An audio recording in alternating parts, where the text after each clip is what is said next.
All right, everybody. Welcome back to another episode of Bad Lighting. I'm your host, Jimmy Hackett, joined by my two charming co-hosts, Joseph Stanford and Joseph Matz. No, this is episode number 53. Pardon me, Joe. 53 of the Roses and Rhetoric podcast. Our first episode since our 1 year reunion. We're going to start things off right away with our movie review from Joe Matz. Joe, when you're ready, take it away.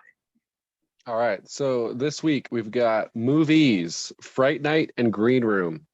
Where you can watch them, Green Room is streaming on Showtime, which currently has a 30-day free trial, and both movies are available to rent on streaming services. What they're about. Fright Night is a remake of the 1985 original, where a teenager named Charlie discovers his new neighbor is a vampire and seeks help from Peter Vincent, a Vegas magician, originally a washed-up TV actor in the original, with supposed vampiric expertise to help him. Green Room is about a struggling punk band that takes a gig at a neo-Nazi skinhead bar in rural Oregon, only to end up stranded and fighting for their lives after witnessing a murder. Why two movies this week?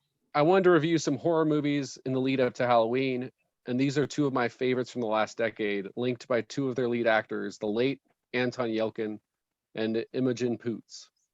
Are they good? Well, I've already spoiled that I think they're both really good. C But they plus. accomplish that in very different ways. Fright Night is a horror comedy second only to The Cabin in the Woods in the 2010s, while Green Room is a tense and brutal film with only brief moments of dark humor. They won't both appeal to everyone, but if you enjoy horror thrillers, then at least one of them should be on your Halloween watch list. One aspect they do share is great casting. Yelkin was an underrated leading man before his death in a freak automobile accident, infusing his characters with an everyman quality and capable of carrying a film regardless of genre. While Poots was an ideal co-star with a similar ability to handle vastly different subject matter and roles, playing a charming popular girlfriend or a deadpan neo-Nazi with equal skill. Green Room surrounds them with a strong group of indie actors that'll have you wondering where you've seen them before, including Mark Webber, best known as the lead singer in Scott Pilgrim, and Aaliyah Shawkat, maybe in Arrested Development. Whereas Fright Night goes more high profile. Toni Collette, an Oscar nominee and queen of horror in her own right, between this, The Sixth Sense, and her stellar turn in Hereditary, plays Charlie's mom, while Colin Farrell is all villainous charisma as the vampire next door. It's one of the best performances of his career. The film also telegraphs its focus on humor with Christopher Mintz-Plasse, or McLovin, and Dave Franco in smaller roles. Both films also inject one of the UK's best into their narrative to take them to another level in their second halves.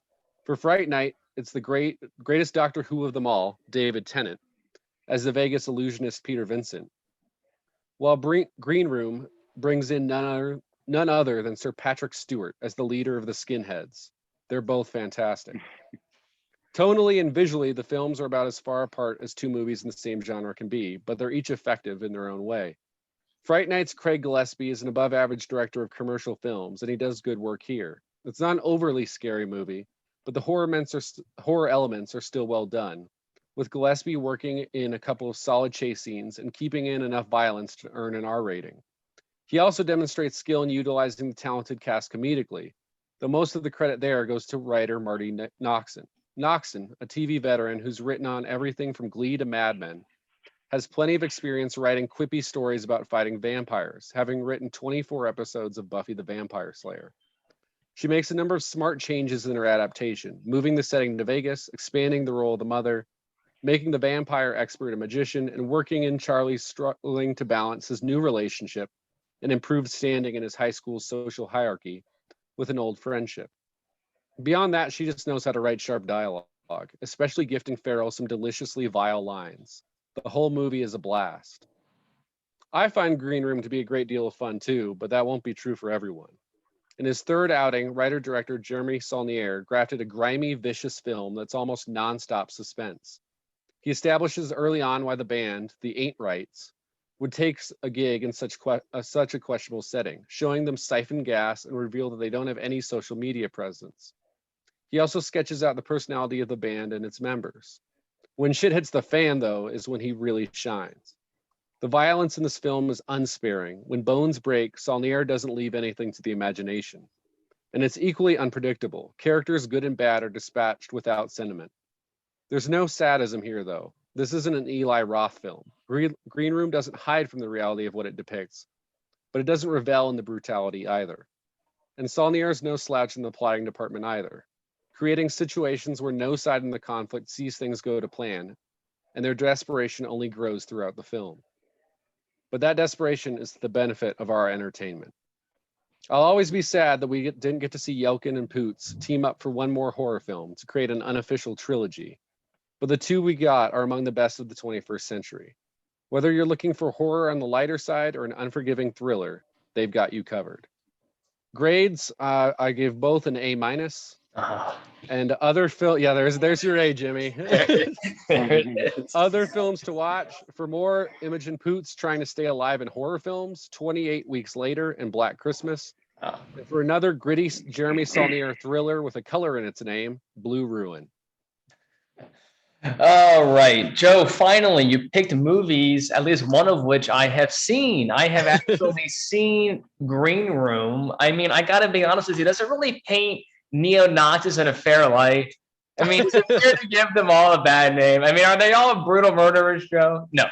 And by the way, I appreciate your haircut for reviewing that movie. That's right. I'm trying to fit in. Yes. So let's start with Green Room. I've seen Green Room. I could definitely can remember some dark comedic elements in it. Definitely sharp writing. But what stands out to me in that movie, like you said, was its depiction of violence. I mean, visceral is the word that comes to mind. Yeah. There's a brutal scene where somebody essentially has his stomach cut open to basically not even to kill him, but to prove that he's already dead. I mean, yeah, just to double check. Yeah, just a quick slit of the belly there. But definitely a great movie, and a lot of. It almost feels weird to call it fun, but it's one of those movies that almost feels like a thrill ride in some sense, because it's just so over the top. Joseph Stanford, have you seen Green Room? I have not seen either of those movies. You got to get on it, Joe. You got to see these ones. Oh, I know. I was telling Jim, he was asking me when we were getting set up for this, he's like, how much longer are you going to be in Europe with these shitty internet connections? Like, I'll be back Wednesday. So Green Room, I will also give a thumbs up to. You know what I appreciate about Green Room? That there was actually very little music in it. And if there's one thing that I hate in movies, it's listening to music in movies. Probably my least favorite part of the entirety of the Lord of the Rings trilogy is when one of the hobbits is singing to the, not king, the crazy king guy, right? Yeah. Just completely unbearable. And so I'll always be grateful to the directors of Green Room for not making us sit through too much music in the film. Fright Night, a remake. Have you seen the original Fright Night? I have not seen the original, although from both reviews and one of my friends have said that it's pretty good. Solid movie. Colin Farrell as the villain to me seems, and let me back up and say this even better. Colin Farrell as a vampire to me seems like the perfect role for Colin Farrell. Oh yeah, absolutely. Right. I mean, nothing even comes close. He plays an officer in SWAT, and you're like, Colin, I don't think about that. You're kind of thinking that doesn't quite sound right. He feels very much at home playing the hitman in Bruges, which is another great movie of Colin Farrell's. But I have to imagine Colin Farrell playing a vampire is a match made in hell, so to speak. I mean, it has to be perfect for him. The charisma, the charm. I very much look forward to seeing that. And a remake of a horror movie in some ways feels kind of risky, because horror movies, I think already it's hard to do well. And if you have a horror movie that is known as a classic, there's like almost extra pressure to not fuck it up because of how hard it is to make a good horror film to begin with. So credit where credit is due to the remakers of Fright Night for seemingly doing a good job. I have not seen that remake, but I actually am looking for a horror movie to watch, and I'm going to make this one the one that I do watch. All right, I'll love to hear it. And like you said, it is difficult with remakes, but I think one of the key things here is that they did make enough changes to where it felt like they'd really thought it through. Like they even mentioned that like the Vegas setting is kind of a perfect setting for a vampire in the movie. Right. Because it's kind of a transient population. If people disappear, you don't notice as much. It's really normal to just only like work nights and be out at night if you live in Vegas. Right. Yeah. So it's like the perfect spot for him. And like I said, Farrell really just because he's got that kind of like he's got like that darkness, but also that sexual charisma. Yes. Which is kind of that perfect combo for a vampire. Yes. No, Colin Farrell exudes sexual charisma. That is absolutely true. He's very good looking, very charming, and it has an accent. I don't know what more a girl wants in a guy, honestly, but exactly. Very good, Joe. I'm going to give you a challenge. So it's actually it's kind of funny, not fun, kind of funny that you gave us Green Room as a movie today because I'm actually introducing a bit to Joe's surprise, but a new segment for Roses and Rhetoric where we will be looking at violence as a theme, and we're going to start that discussion by introducing a ongoing segment of The Origins of Totalitarianism by Hannah Arendt. And of course, the first chapter in that book, the first part of it is on anti-Semitism. So very fitting that neo-Nazis for today. But here, Joe, here is a challenge for you. Okay. It doesn't have to be the next movie review. It doesn't have to be ever, but just as an idea. This is also for the audience as well. Try to think, and I have my answers, by the way. Try to think of your favorite movie where violence is not used to resolve the plot. Your favorite movie where violence is not used to resolve the plot in the movie. And I'm going to give you two movies that I enjoy. I don't know if I'd say they're my favorite, but they're high on that list. My first is Castaway. Okay. And my second is Apollo 13. And yes, all in on Tom Hanks. Yes, I am a big Tom Hanks fan. But in both of those movies, violence is not really used to resolve the plot. No. And of course, the enemy in these cases, the antagonist, I guess, would be nature, vacuum of space, or an unrelenting island or something. So, but Wilson. Go ahead, Joe. Oh, Wilson was the enemy in Castaway. Wilson was he was actually, people don't know this, Wilson untied the rope. He had enough of that relationship. He said, I got it. It was a little clingy. This guy's fucking insane. Jesus Christ. He fucking made a run for it. He said, I'm gonna take my chances. I'm gonna make it. Wilson running away was the real villain of that movie. No. So those are my two. John, I'm not going to put you on the spot. If you have an answer now, that'd be great. If you don't, of course, feel free to give it to us next time. But that's kind of the homework assignment. Movies where violence is not used to resolve the plot. Well, off the top of my head, I mean, I know we covered this in our very first one, where it was just you and I, where I droned on about my favorite movies. Almost Famous and then Lady Bird, but those are both coming of age stories, so I feel like it's not surprising there's not violence there. Other high ones on my list would be like The Social Network would be up there for me. Although the only violence there is when Andrew Garfield destroys some computers. So right, or when the girlfriend lights the room on fire. And the song just starts lighting shit on fire. Yes, all right, those are good. I know that you're a big fan of The Social Network. We'll come back to that one on another time. No, I met one other person who claims that that's like also the best movie ever made. I don't understand it, but we'll dedicate. Actually, it's a good episode today to do it, given the Facebook outage last week or whatever that was, talking about The Social Network. But all right, good answers, Joe. Good answers. Joseph Stanford. I'd say the only film that meets that criteria for me that comes to mind is a film from the 2000s, Barbershop 2, Back in Business. Yes, a classic. You can't really say the same about the first one, but the second one really had those motifs of nonviolence, and I thought that he did a good job at resolving things, when shit goes wrong at the barbershop. Go ahead and summarize the plot for that one, Joe. Well, I mean, everyone just got like their neighborhood barbershop, and like Right. obviously Right, things just are gonna good go vibes, wrong. right? Like, It's good vibes. yeah, good good vibes until they're not good. Until someone comes in and starts beefing or whatever. Like you got to resolve that, and you don't want to do it with violence.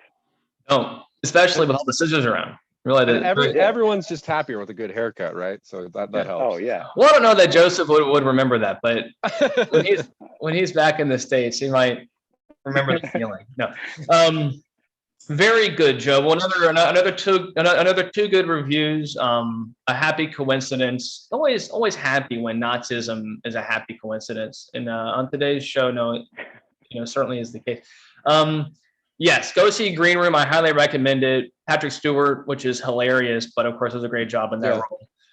And then yes, Fright Night, the remake, which I look forward to seeing. I'm a big Colin Farrell fan, and I look forward to watching that one. So they're very good, Joe. Very good. Well, anything else for the movie reviews this week, or will that do it? That'll do it. I haven't decided next week. I might try to watch all 3 Netflix Fear Street movies that they came out with this summer, and condense those into just one review. We'll see if I have the time to watch all 3 though. Well, I saw the latest James Bond, and so after how was it? I almost went, but I didn't have quite enough time because that movie's hella long. It is. When you watch it, tell me. We'll talk about it on the podcast. Perfect. Yeah. So let me know when you see that one, and we'll talk. And then Joe, the same goes for you. You should have seen it. Well, maybe if you fly out of England or something, you should see it in England. That'd be kind of neat. Yeah. Maybe I can go watch in Spanish tomorrow. Yeah, go watch it. Yeah, go. Very good. All right, Joe Matz, thank you for another movie review segment. Entertaining as always. And finally, 2 A's, which is always fun to see when the grades are coming up in the class. We'll see you next week. All right, later, guys. Yeah, see you, Joe. Always fun to have Joe Matz join us for a live review. Always fun to talk with him. A good friend of the show. And of course, Joe Matz has his own stuff too. You can find him online. He's on other podcasts, and really does a good job with the movie reviews. So be sure to check him out wherever he is. Joe, good to have you back. Good to just be you and I. Episode number 53, our first episode since the 1-year anniversary, and you're joining us today from where? I am joining from a small town in Andalusia, Spain, which is like the state or territory, and the town is called Mijas. And it's well, first of all, my voice is all messed up. I kind of caught a cold, so you got to cut me some slack there. You sound great. You always sound better with a cold. Well, a good episode in Friends, probably called The One with a Cold. Phoebe gets a cold and sounds great.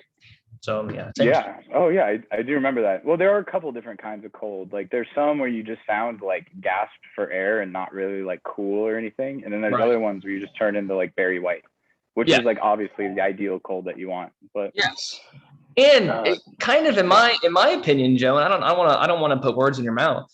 I think a little bit of a Barry White cold, you don't really even feel that bad. It's almost kind of a good thing.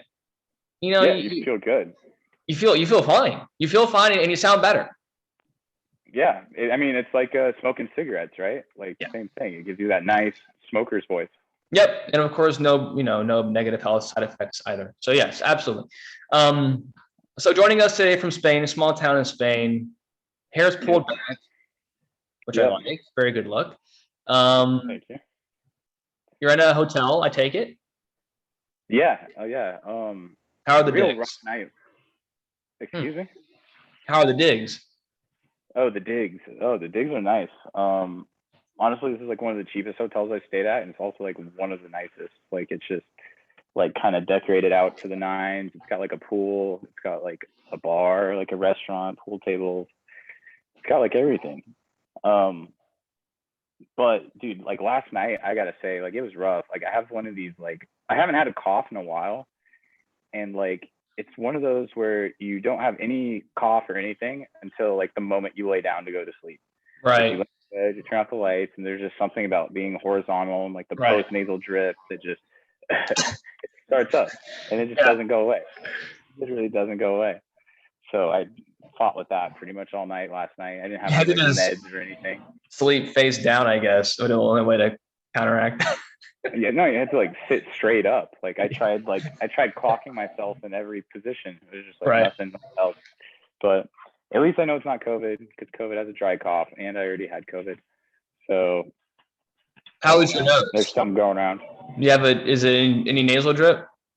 Yeah, it all just goes back into the freaking lungs, into the larynx or whatever makes you cough. There was a few rough nights in college where I had a sinus infection, and you reach a point. You mean every night?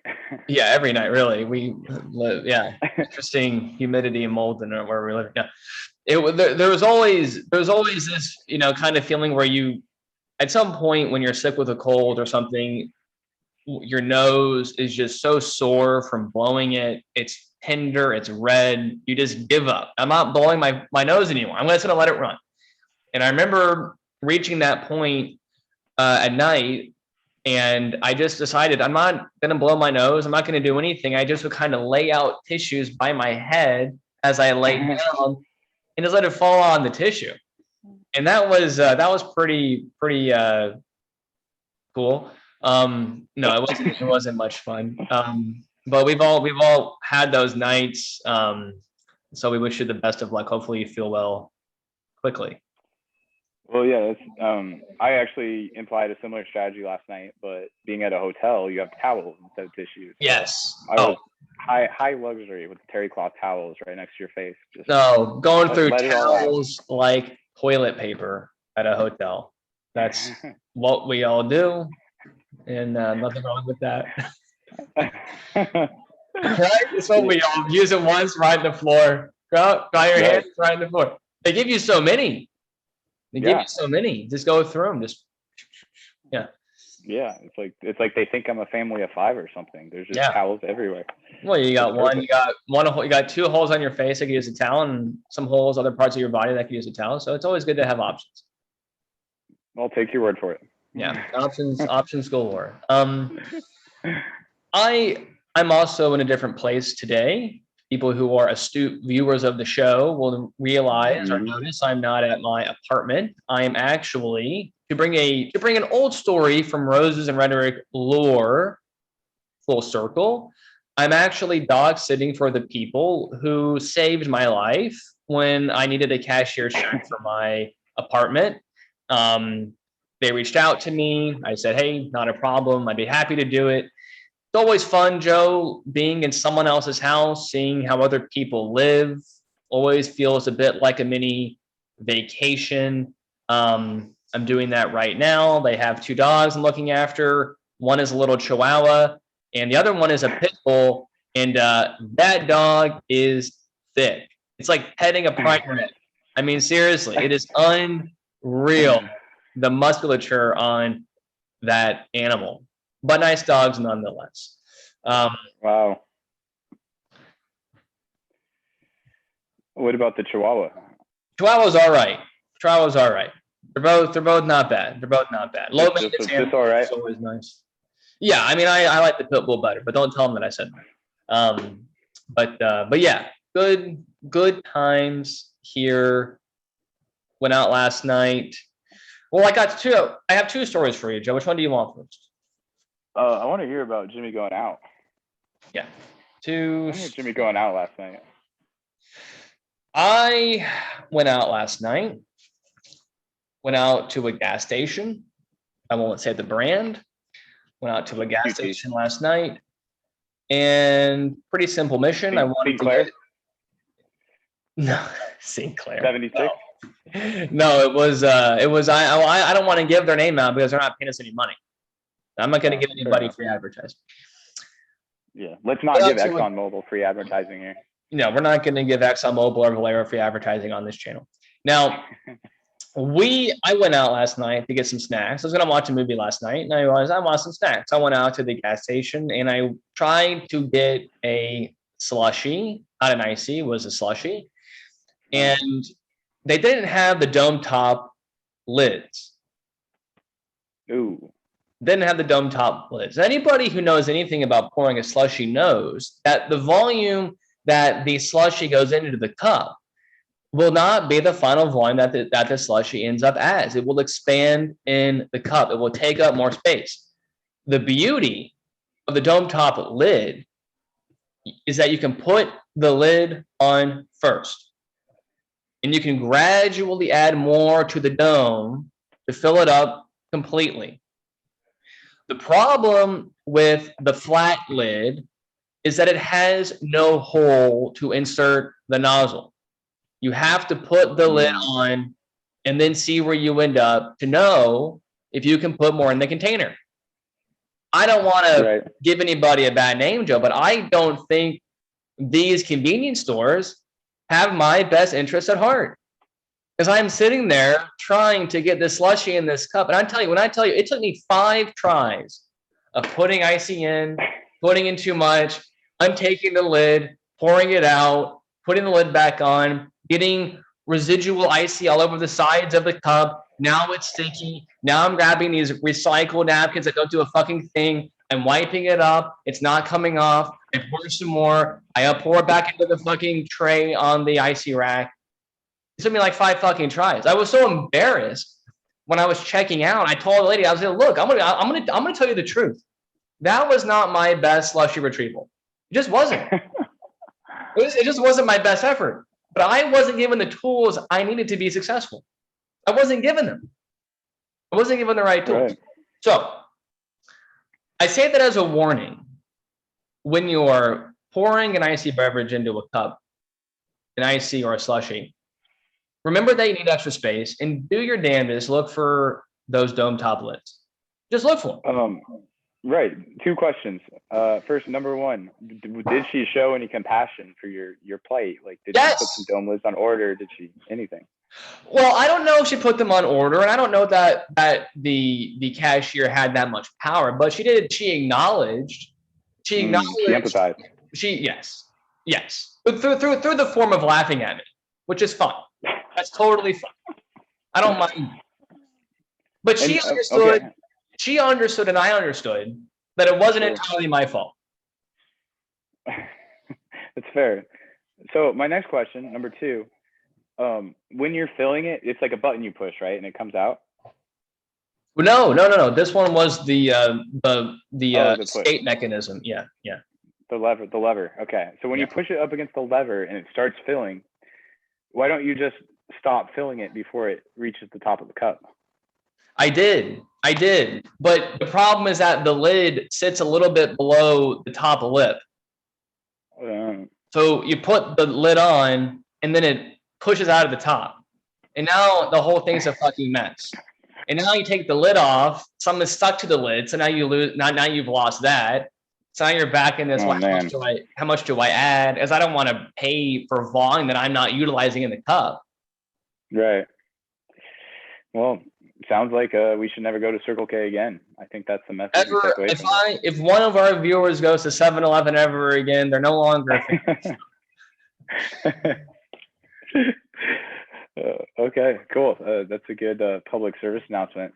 Yeah. What's story number 2? It's important in life to take the time to really understand your options, but 2, to recognize that things, again, back to David Deutsch, things that are built, inventions, machines, they're hard to vary. They were designed to serve a purpose. The dome top lid was designed to serve a purpose. And when you have a drink that you are selling that is best retrieved by utilizing a dome top lid, you're doing a disservice to the beverage, Joe, to the beverage to not have that dome top lid on the shelf. Well, here's a thought. With prices rising and with inflation on the uprise, you see companies like AZ Iced Tea can no longer sell their iced tea products for 99 cents anymore. They have to rebrand that. With dollar stores, they can no longer be dollar stores or 99-cent stores. Maybe it was a strategic decision to get rid of the dome lid to conserve slushy so that they could still stay positive on their margins. Not a bad idea. Not a bad idea. If they're going to do that, I would rather them take a bigger divot out of the bottom of the cup like you see in wine bottles, where that little Yep. thing comes up there. And that way we still retain the utility of the dome lid.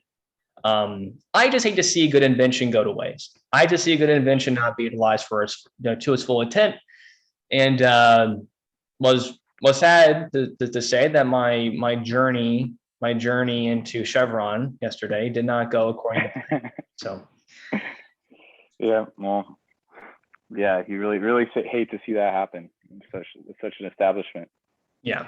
Well, hopefully your second story is a little brighter here. Well, it's not. No, it was just going to be a commentary. I really love taking baths. I really do love taking baths, Joe. You know this about me. Oh, I took a bath today. I'm with you. How was it? Oh, it was great. Amazing. It was wonderful. I take a bath whenever I can. Unless I'm really dirty, in which case I don't. But typically I'll take a bath. And I like the water, Joe. I like the water piping hot. Piping hot, the water. You know, sometimes something can be so hot that it feels cold. You know that? I like my water so hot that it feels hot. That's how hot I like my water. And I was taking a bath the other day, and I was really enjoying it. And I had a little sparkling water next to me. You know, opened it up, set it on the side there. I was just really enjoying myself, and just letting loose. I was just letting loose. I was just having a fun time in the bathtub. Nothing wrong with that at all. And it was just a really good time. And I thought, you know, probably the worst part about bathing is drying off. Don't you agree with that? The worst part's drying off. Yeah, especially when like your hair is long like yours. Your hair is long. Yeah, it just makes it 10 times worse. It's already bad enough. I agree. Yeah. Especially you have to get the bath mat out in front and all that. Like. Yeah, it's really it took me a long time to get in a pretty good habit. And this is kind of another PSA for today, and this is really kind of the point of the story. It really does make a difference in terms of the cleanliness, in terms of the hygiene of your bathroom, to dry off standing inside of the shower area. Don't step onto the floor. And I would say, don't even use your bath mat. I don't trust those things. Nobody washes those things enough. Nobody. It's a towel that goes for your feet, and you wash it once a year. I mean, there's no way that is good for anybody. So I've had bath mats that I've never washed. I've had bath mats in apartments that I just buy it when I move in. When my lease is up in 2 years, I just throw it away. Just throw it away. You have a better chance of washing the floor mats in your car than you do of washing your bath mat. Oh, sure. Yeah. So just when you're drying off, I would say just stand in the bathtub or stand in the shower area and dry off there. And it took me probably 25 years or so to really realize that and really to make that connection. I've been doing it pretty consistently, and it makes a big difference. Just wanted to share that, but it makes a big difference. Okay. So, but what about like the bottom of your feet? Do you like wipe the bottom of your feet before you get out? Because that's a good water transfer. No. You do not want the towel touching certain parts of your body. Some of those don't need to be mentioned, and some of those are your feet. You're gonna get a lot of water on your bath mat. I'm saying you don't want that thing taking the full brunt of a wet body. A little bit of foot moisture here and there, that's okay. That's okay. But you don't want to just be drenched out of the rainstorm stepping on a bath mat. You want to avoid that, I think. Damn, Jim, drinking slushies, taking baths, sounds like you are on vacation. What can I say? When it rains, I make lemonade. Well said. Yeah, oh, now what was this? Now switching gears, what were you saying about this book? What did you flash up on the screen a little earlier? So we're gonna introduce a new segment here on the show. we're going to be, I mentioned this kind of wanting it to be a topic that we dive into in more detail on the show. We kind of touched on it during last year, kind of when we were talking about David Deutsch, but kind of just randomly almost throughout last year. But I wanted to take some time this next year really looking at violence, looking at where it comes from, how we deal with it, what role it plays in society. And I thought the place we would start with that conversation is one of these very kind of famous seminal works on totalitarianism, written by an author, Hannah Arendt, and it's called "The Origins of Totalitarianism." It's broken up. Where's she from? I don't know where she's from. This book was written, a good while ago. Pretty famous book. It's been on my list of books to read for some time now, and I thought, this is a good time to read it. As kind of a launching point for a discussion on violence, and so still piecing out exactly how I want to cover it. We won't do the full in depth like we did with David Deutsch, where every chapter gets an episode. But my thinking is that probably every week I'll have read a few chapters, and we'll kind of use it as a launching point for conversations on the episode. So anybody who is looking forward to that, we'll kind of start this next week. But I just bought the book today. Really looking forward to it. It's going to be interesting. I think it's going to be a good segment for the show. And I just looked it up. She's German, so she probably knows what she's talking about. Yes. Especially in that first chapter you alluded to. Yes, I think she lived through her fair share of violence. So I think this will be very a very good launching point for this discussion. So we'll look forward to diving into this next week and seeing how it goes, seeing what format it evolves into over time. So. Okay, great. Another book for the R&R book list. Another book for the R&R book list. Aren't you glad you stuck around for a whole year to get on to our next book review? No, this will be fun. Joe, we have a couple of guests too that we're looking forward to scheduling also. Yes. We have another person coming on the show to interview for the general manager position of our softball team. Yep, we've found another applicant. Our inbox has been overflowing with applications, but I think after further closer review, we've determined someone that might stand a chance, that might have a good shot at this. Yeah, well, some pretty stiff competition already, but always good to keep the application pull open for as long as we can. And then we also have, you alluded to it next week, a musical guest. And I actually meant to ask you this off air, but I may as well ask it to you on air. Have we reached out to him again since our initial contact, or? Yeah, we actually we got something booked here. Cool. October 23rd on Saturday, October 23rd, we'll be recording that. All right. Luca, he actually has this new single that came out, and then he actually just sent me that he has a video to go along with it. So cool. Good stuff. Good song. I just got the text on the video. I haven't watched it yet, but it looks pretty awesome. So stoked for that. I'm looking forward to it. Very good, Joe. Well, anything else before we close out today's episode? Yeah, I just want to make like a plight for some universality in terms of like wall outlet plugs. Yes. I know in the US, like it's pretty standard. Like sometimes you'll have the 2, sometimes you'll have the 3. But Europe is just like a shit show. It's just like a free for all. You never know what you're gonna get. Like even in the same country, sometimes they mix it up. And it's like I have so many of these stupid freaking adapters and stuff that I've accumulated over time. It's excessive. Like, can't we all just come to some agreement here?